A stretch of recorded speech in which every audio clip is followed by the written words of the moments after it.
Relationships don't just connect us to other people. They reveal us. It was never only about romance. It was never only about chemistry. It was never only about conflict. It was about reflection, the conversation you avoided, the pattern you repeated, the boundary they didn't like, the silence between you. None of those were random moments. They were mirrors. And connection has a way of exposing what solitude can hide. When you're alone, your habits feel stable. Your triggers stay quiet. Your insecurities remain theoretical. Your attachment style feels manageable. But the moment someone gets close, everything surfaces. The need to be understood, the fear of being abandoned, the instinct to protect yourself, the urge to please, the discomfort with vulnerability. Connection activates what comfort conceals. That's why relationships can feel intense, not because the other person is overwhelming, but because closeness removes distraction. It puts your patterns under light, and most of us aren't used to seeing ourselves that clearly. Take avoidance.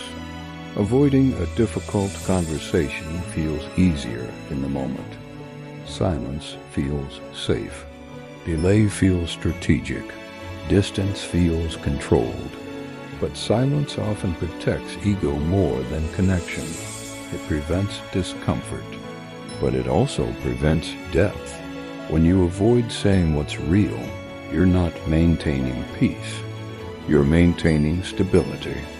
And stability without honesty eventually turns into distance. Connection teaches you this quickly, because the longer you stay silent, the louder the tension becomes. And that tension isn't about the other person. It's about your fear of disruption, or consider repetition. When you repeat the same dynamic with different people, it's rarely coincidence. It's familiarity. We're drawn to what feels known, even if known isn't healthy, even if known ends the same way every time, because the nervous system prioritizes predictability over peace. You don't consciously choose chaos. You choose what feels recognizable. You choose the emotional rhythm that matches your internal wiring.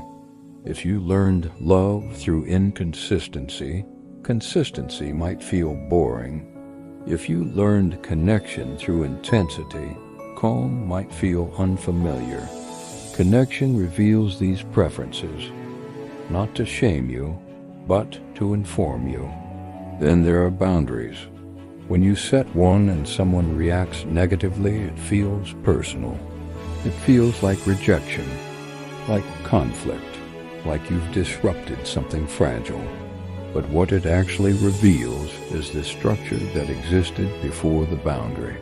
If someone only felt comfortable when you were flexible, their discomfort isn't about your cruelty. It's about the loss of convenience. Growth disrupts comfort, and comfort is often mistaken for compatibility. Connection teaches you who benefits from your silence and who respects your clarity. Then there's silence of another kind, not explosive conflict, not dramatic endings, just gradual distance. Connection doesn't disappear overnight. It fades when honesty does. It fades when both people sense something is off, but neither wants to be the one who says it. Honesty requires risk. The risk of being misunderstood. The risk of losing something. The risk of confirming what you're afraid of. So we hesitate. And in that hesitation, distance grows. Connection teaches you that silence is never neutral. It is always communicating something. Sometimes fear, sometimes avoidance, sometimes misalignment. But here's the deeper truth. Relationships don't fail simply because they end. They fail when nothing is learned. The relationship that changed you, even if it didn't last, expanded you. It showed you how you communicate, how you defend, how you withdraw, how you attach, how you overcompensate, how you shut down. It revealed your triggers, your boundaries, your growth edges. And sometimes the greatest value of a relationship isn't longevity. It's clarity.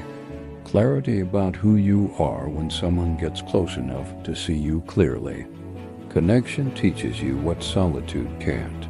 Alone, you don't have to negotiate. You don't have to compromise.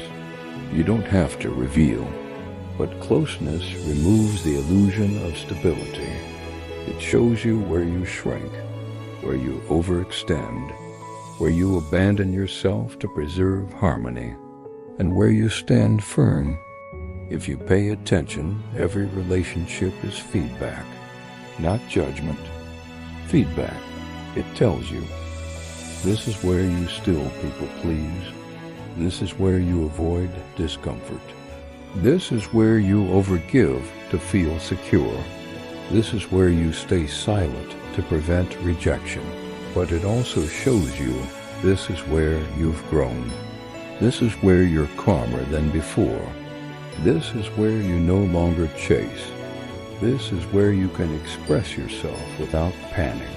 This is where you can let someone misunderstand you and remain steady. Connection doesn't just expose weakness. It measures evolution. The same trigger that once consumed you might now only irritate you. The same dynamic that once pulled you in might now feel misaligned. That's growth. Not perfection. Awareness. But awareness only matters if it leads to responsibility. It's easy to say, they were wrong for me. It's harder to ask, what was I participating in? Where did you ignore your intuition? Where did you overextend hoping it would balance out? Where did you stay because leaving felt more uncomfortable than adjusting? Connection teaches you not just what others do, but what you tolerate. And tolerance is revealing because we don't tolerate randomly. We tolerate what aligns with our internal standards. If you repeatedly accept inconsistency, there's a part of you that believes consistency isn't guaranteed. If you repeatedly overgive, there's a part of you that believes love must be earned. If you repeatedly stay silent, there's a part of you that believes honesty risks loss. Connection exposes those beliefs, not to shame you, but to give you the opportunity to outgrow them. And that's the shift most people miss. They think the lesson is about choosing better people. Sometimes it is, but often the deeper lesson is about becoming someone who no longer entertains what once felt familiar. Growth in relationships isn't about becoming harder. It's about becoming clearer about your needs, clearer about your limits, clearer about what feels aligned and what only feels intense. Because intensity and compatibility are not the same thing. And connection will keep teaching you that until you finally listen. This season wasn't about finding perfect relationships. It was about becoming a more conscious participant in them. Because the quality of your relationships is deeply connected to the clarity of your self-awareness. You cannot control another person's behavior. You cannot control their capacity, their consistency, their emotional maturity. But you can control your participation. You can choose whether to repeat the pattern. You can choose whether to avoid the conversation. You can choose whether to shrink. You can choose whether to stay silent. You can choose whether to chase clarity or observe alignment. That choice is growth. Connection will always involve risk, vulnerability, misunderstanding, change, but it also offers reflection, and reflection offers evolution. Maybe the goal isn't to avoid relational discomfort. Maybe it's to learn from it. Maybe every connection isn't meant to last forever. Maybe it's meant to show you something about yourself. Maybe it's meant to reveal the version of you that still needs healing, or the version of you that is finally ready. Because in the end, it was never just about them.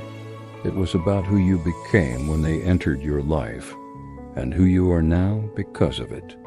If this season resonated, it probably means you've started seeing patterns instead of blaming circumstances. And that's awareness, that's growth, that's evolution. Maybe the story isn't about who stayed or who left. Maybe it's about what you learned. Maybe it's about how you show up differently now. Maybe it's about who you're becoming. Maybe it's time to shift the story.